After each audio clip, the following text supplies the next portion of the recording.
Bonjour à tous, c'est Idré et bienvenue dans cette deuxième vidéo sur les fonctions du deuxième degré. Dans la première vidéo, on avait réussi à transformer toutes les expressions des fonctions du deuxième degré ax carré plus bx plus c en une expression qui fasse apparaître des transformations de fonctions et donc on a réussi à faire le graphe. Dans cette vidéo, on va étudier maintenant les propriétés de ces graphes et faire le lien évidemment avec les expressions. Allons-y. Donc je vous rappelle le lemme que justement on a vu dans la première vidéo. Donc c'est celui qui permet de réexprimer toutes les expressions du deuxième degré, hein, ici ax carré plus bx plus c, en une expression a fois x moins q au carré plus p, qui fasse intervenir les transformations de fonctions, q étant une translation horizontale, p une translation verticale, a une multiplication sur les y, et c'est une transformation de la fonction x carré. Et donc ce lemme nous dit aussi comment faire, il nous donne les formules, hein, moins b sur 2a et moins delta sur 4a, ou alors juste prendre l'image de q, ça donne p, et ça nous dit aussi donc comment obtenir ça. Et donc allons-y, on va prendre un exemple et on va étudier toutes les propriétés, et puis on va comprendre le lien entre tous ces nombres qui apparaissent et les propriétés de la fonction.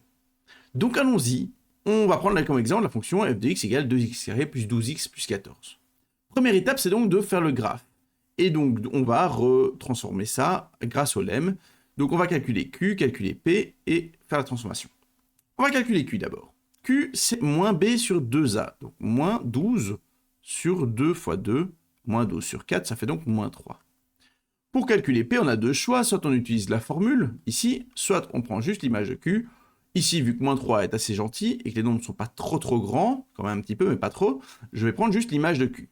L'image de moins 3, ça va être P. Et donc ça fait 2 fois 9, moins 12 fois 3, plus 14. Ça fait donc 18, moins 36, plus 14. Alors 18 plus 14, ça fait 32. 32 moins 36, ça fait moins 4. Voilà. Et donc on peut réexprimer maintenant f de x avec le lemme. C'est donc a fois x moins q, donc moins 3, plus p. Voilà, on a réussi à réexprimer notre expression en faisant maintenant intervenir les transformations de fonctions. Donc on va pouvoir aller sur GeoGebra et faire le graphe de cette fonction-là. Je passe sur GeoGebra. Voilà. Et donc on a notre fonction f de x égale 2 fois x moins 3 au carré, x plus 3 du coup, plus 3 au carré, et du coup, hop, voilà, c'est mieux ça. Et donc pour obtenir ce graphe-ci, hein, je vous renvoie vers la première vidéo si besoin de plus de détails, mais donc on a pris juste x carré, on a translaté de 3 vers la gauche, et puis fois moins 2 sur toutes les ordonnées, et puis moins 4 sur toutes les ordonnées. Et on obtient ce graphe mauve. Ce qui est important, c'est de comprendre que donc, ici, enfin, je suis repassé sur Photoshop parce que j'avais besoin de tracer les choses. Voilà. Donc, ce qui est important, c'est de comprendre ici que, par exemple, le plus 3, là, qui est écrit, il fait bien l'effet d'un moins 3. Donc, on est passé de x carré de base. Wow, vraiment pas trop bien tracé, ça. Hop, hop, hop. X carré, comme ça. Voilà. Ce x carré de base, il a subi une translation de 3 vers la gauche. Et donc, par exemple, ce minimum-là, qui était en 0, 0, ben, il est devenu ici en moins 3, 0. Puis le fois moins 2 n'a rien changé, puisqu'il était à l'ordonnée 0, 0 fois 2, ça faisait 0. Et puis moins 4, et donc il est arrivé ici. Donc ça, c'est le moins 4. Et ici, on a fait moins 3, parce qu'il s'était écrit plus 3 sur les x, tout est inversé. Et donc on est arrivé à l'extrémum, qui est d'abscisse moins 3 et d'ordonnée moins 4. Et si vous vous rappelez, ce moins 3, c'est q, et ce moins 4, c'est p. Ce raisonnement, il est valable quelles que soient les fonctions que je considère. Ainsi, dès que j'ai f de x égale a fois x moins q au carré plus p, eh bien, au final, on va se retrouver avec un extrémum en qp, qui correspond aux deux translations subies. Le fois a va rien changer à chaque fois, puisque l'extrémum est à l'ordonnée 0 à la base. Et donc, quand je multiplie les ordonnées, 0 fois a, ça ne va rien changer. Ok ? Par contre, chose intéressante, la seule chose qui puisse faire se retourner le graphe, c'est le fois A. Ici, le graphe, il est resté à concavité vers le haut. Les translations de Q et de P, avoir notre raté.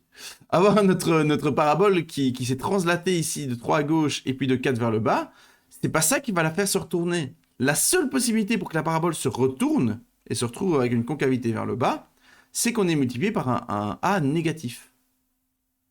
Si A est positif, on a multiplié par quelque chose de positif, ça reste tourné vers le haut. C'est parce qu'on a multiplié par quelque chose de négatif, qui est une symétrie d'axe X, que ça peut se retourner. Et donc, on va pouvoir faire le lien entre ces propriétés du graphe et ces nombres qu'on voit écrits. L'extrémum, il est en moins 3, 4. QP. Ce sont les translations. La concavité, c'est juste le signe de A. Donc, je vais écrire extrémum. C'est en QP. Toujours. La concavité, c'est le signe de A. Alors, qu'est-ce que je veux dire par là? Je veux dire que si A est positif, alors c'est vers le haut. Si A est négatif, alors c'est vers le bas. Et forcément, conséquence tout de suite sur l'extrémum, si A est positif, c'est un min. Si A est négatif, c'est un max. Ensuite, il y a d'autres choses. On peut parler par exemple de l'axe de symétrie. X carré, normalement, il y a un axe de symétrie qui est l'axe Y. C'est une fonction paire. Qu'est-ce qui va affecter cet axe de symétrie? La translation de 3 vers la gauche, oui, ça clairement. Q va affecter l'axe de symétrie.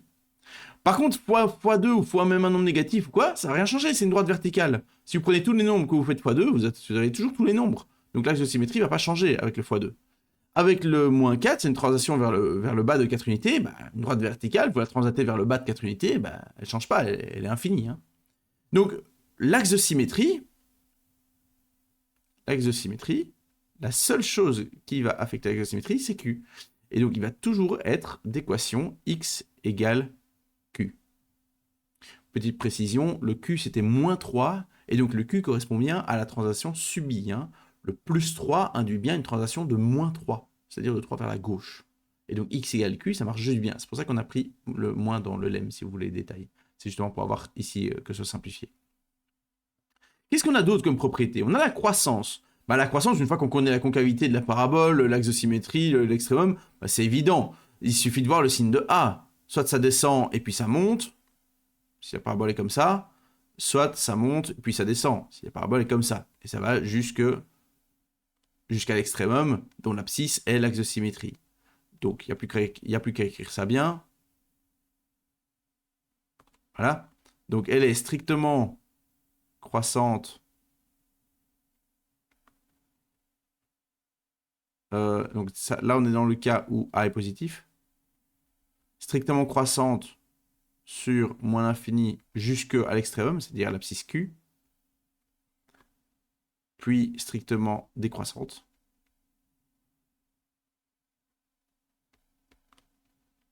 À partir de l'extrémum jusqu'à plus l'infini.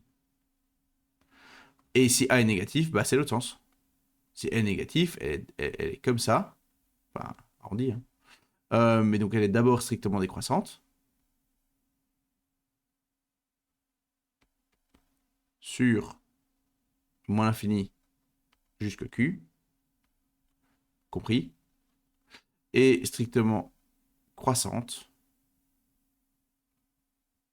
sur Q compris jusqu'à plus infini. Alors ça c'est bon, on a fait croissance, on a fait concavité, on a fait l'axe de symétrie, parce qu'elle est plus paire évidemment si elle bouge. On a fait tout ça. Qu'est-ce qu'il nous reste à faire? Ah, il nous reste une chose qui est pas qui n'est pas directement écrite. Donc ça, je reprends un petit peu l'image de base, et on se retrouve juste après. Voilà, j'ai un peu effacé. Il nous reste à étudier une chose, ce sont les racines. Les racines, qu'est-ce que c'est une racine? Une racine, c'est une valeur de x dont l'image est 0. Ça se voit sur le graphe, c'est l'intersection entre le graphe et l'axe x. Du moins, c'est l'abscisse de l'intersection, pour être très précis. Donc on a dit c'est une valeur de x dont l'image est 0. Mais de manière générale, f de x, c'est ax carré plus bx plus c. Et donc je cherche les valeurs de x qui vérifient ax carré plus bx plus c égale 0. Eh bien ça, comment est-ce qu'on résout cette équation-là, ax carré plus bx plus c égale 0? eh bien c'est là qu'on utilise le delta. Le b carré moins 4ac. Si il est positif, eh bien alors on a x1, x2 qui sont donnés par la formule moins b plus ou moins racine de delta sur 2a. Mais ça veut dire quoi? Ça veut dire qu'ici sur mon graphe, en fait, je peux déjà voir le signe du delta. Si le delta est strictement positif, j'ai deux solutions. Si le delta est égal à 0, j'ai une solution. C'est juste que racine de 0 va faire 0, et donc le plus ou moins 0, ça va faire une seule solution. Et donc on peut voir ce graphe-là. Je vous montre ça. Par exemple, si on a delta positif, ça veut dire qu'il y a deux racines. Donc soit ma parabole peut être comme ceci, soit, je vais changer de couleur, hop, en orange par exemple, ça sera très bien. Soit ma parabole peut être comme ceci. Ce qui est important, c'est que j'ai deux racines. Donc dans ces deux cas-là, le delta, il est positif. Strictement, s'il y a deux racines. Ce qui est possible, c'est que le delta soit égal à 0. Ça veut dire que dans ce cas-là, j'aurai qu'une seule racine. Ça veut dire que ma parabole, elle touche l'axe x, mais en un seul point, donc comme ceci, sans croiser. Ou, dans l'autre sens, comme ceci. Ou alors, il se pourrait que mon delta soit négatif. Ça veut dire que ma parabole ne touche pas l'axe x, comme ceci, ou comme ceci. Qu'est-ce qui différencie mes graphes bleus des graphes oranges? C'est la concavité. Et on l'a dit ici, la concavité, c'est le signe de A. Donc les graphes bleus que j'ai fait ici, ils correspondent tous à un A qui est positif. Et les graphes oranges, ils correspondent tous à un A qui est négatif. Et donc il y a 6 configurations possibles à ce niveau-là. 3 pour le delta, 2 pour A, et donc 6 au total, qui correspondent aux 6 que vous voyez actuellement sur l'écran. On peut comprendre le delta et le A pour savoir la position de la parabole par rapport à l'axe X. Et ça va être très important pour la suite. Mais voilà, on a fini la vidéo, on a vu toutes les propriétés des fonctions du deuxième degré en fonction donc des expressions. Forcément, ici, c'est un peu abstrait, vu qu'on a parlé de toutes les propriétés. Il faut vraiment vous raccrocher aux transformations de fonctions. Quand vous avez un exemple, visualisez bien les transformations de fonctions et visualisez bien comment évoluent les différentes propriétés. On se retrouve pour la vidéo suivante. Dans la vidéo suivante, on va commencer à parler donc des tableaux de signes et des inéquations du deuxième degré. À tout de suite!